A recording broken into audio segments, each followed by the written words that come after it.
Hello বন্ধুরা, আপনারা কেমন আছেন? আশা করি সবাই ভালো আছেন। আজকে আপনাদের নিয়ে বেরিয়ে পড়েছি গোপালগঞ্জের একটি সুন্দর প্রাকৃতিক পরিবেশের দিকে। শহরের ব্যস্ততা পেরিয়ে যতই সামনে এগিয়ে যায়, ততই চারপাশে দৃশ্যগুলি বদলে যায়। রাস্তার দুই পাশে সবুজে সমারোহ, কৃষকের ফসলের মাঠ আর গ্রামের চেনা জানা পরিবেশ, সব মিলিয়ে রাস্তা যেন ভ্রমণের একটি অংশ হয়ে উঠেছে। অবশেষে আমরা পৌঁছে গেলাম সেই অপূর্ব সুন্দর প্রকৃতির মাঝে। আমি চলে এসেছি সেই অপূর্ব সুন্দর প্রকৃতির রাজ্যে। কি সুন্দর প্রকৃতি, আর পাশ দিয়ে বয়ে গেছে একটি মধুমতি নদী। আর এই সাইড দিয়ে কিন্তু শত শত বিঘা নিয়ে মানুষ বসবাস করে এবং তারা এখান দিয়ে শাকসবজি চাষ করে। কি অপূর্ব সুন্দর, তাই না? দেখলে মন ভরে যায়। সামনে একটা বাড়িও দেখতে পাচ্ছেন। আর এই নদীর বুকে হাজার হাজার বাড়ি কিন্তু ভেঙে গেছে। আপনাদের যদি একটু দেখাই, এখান দিয়ে কিন্তু অনেকটা ভেঙে গেছে, তাই না? আর আস্তে আস্তে হয়তো আরও ভাঙবে।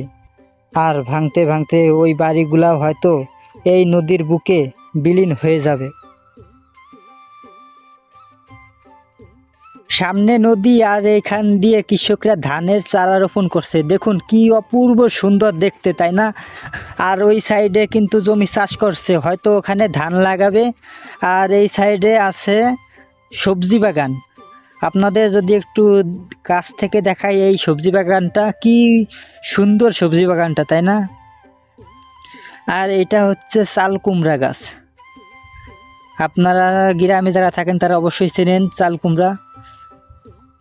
দেখুন কতটা সুন্দর এই চাল কুমড়া গাছগুলি। আর এই সাইডে আছে পটল গাছ। আপনারা হয়তো অনেকেই পটল গাছ দেখেননি, আজকে আমাদের ভিডিওতে এই পটল গাছগুলি দেখুন। কি সুন্দর মনোরম পরিবেশ, তাই না? সবুজে ঘেরা প্রকৃতি, কার না ভালো লাগে, তাই না? আমি আর একটু সামনে যাব এবং সামনে আর কি কি আছে সেটা আপনাদের দেখাবো।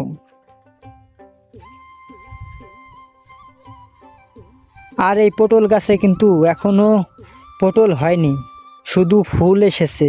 হয়তো আর 1 মাসের ভিতরে এখানে পটলও হবে। আর এই সাইডে কিন্তু ধানের চারা অনেকটা বড় হয়ে গেছে।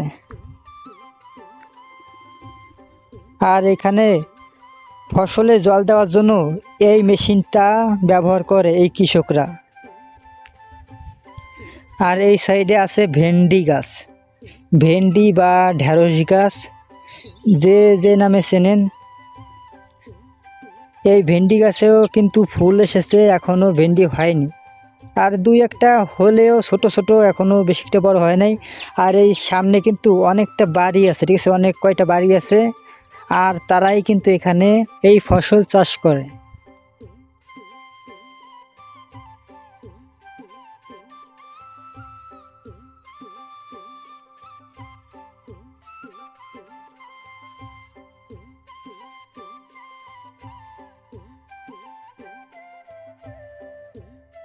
আর এই সাইডে কিন্তু আরো অনেক সবজি লাগাইছে।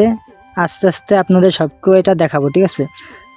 এখানে কিন্তু লাল শাক এবং ডাঁটা শাক রোপণ করছে। দেখুন কত সুন্দর, তাই না? দেখলে মনটা একেবারে পুরো ভরে যায়, কতটা সুন্দরভাবে তারা সবজি বাগান করে। হয়তো আমাদের ওখানে এতটা সুন্দর করে কেউ লাগাবে না বা চাষ করবে না, কিন্তু এখানকার মানুষ কি সুন্দর করে এইগুলা চাষ করে। আর এখানে কিন্তু আগে কিছু একটা ছিল হয়তো, কিন্তু এখন কিছু নেই, উঠায় ফেলছে বা মৌসুম শেষ হয়ে গেছে, অন্য কিছু লাগাবে। আর এই সাইডে আছে কুশি গাছ, কি অপূর্ব সুন্দর দেখতে, তাই না?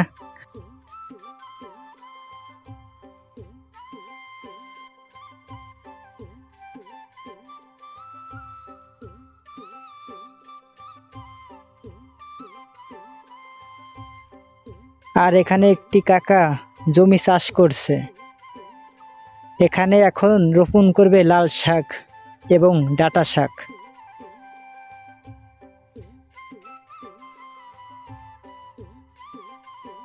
তারা এই মাটিগুলা ভালো করে নরম করে এবং ঝরঝরি করে এখানে লাল শাক, ডাঁটা শাক এগুলা লাগিয়ে দিবে।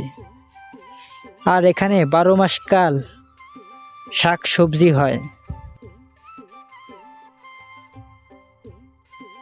এক কথায় বলতে অপূর্ব সুন্দর এই মনোরম পরিবেশ। আর এই সাইডে মরিচ গাছ লাগানো হয়েছে, দেখুন কতটা সুন্দর মরিচ গাছ। আর এখানে প্রতিটা মরিচ গাছে কিন্তু ছোট ছোট মরিচ হয়েছে।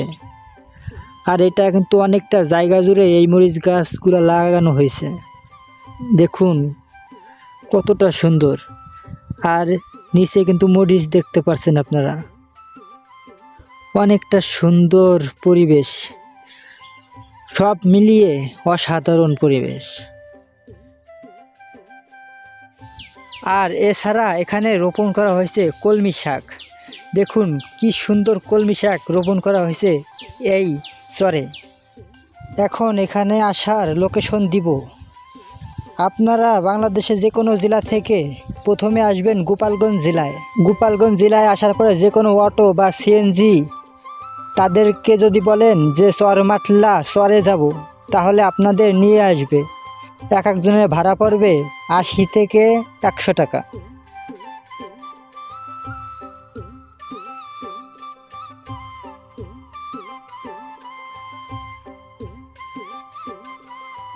বন্ধুরা, আজকের ভিডিও এই পর্যন্ত। সবাই ভালো থাকবেন আর অবশ্যই চ্যানেলটা সাবস্ক্রাইব করে সাথে থাকবেন। বাই।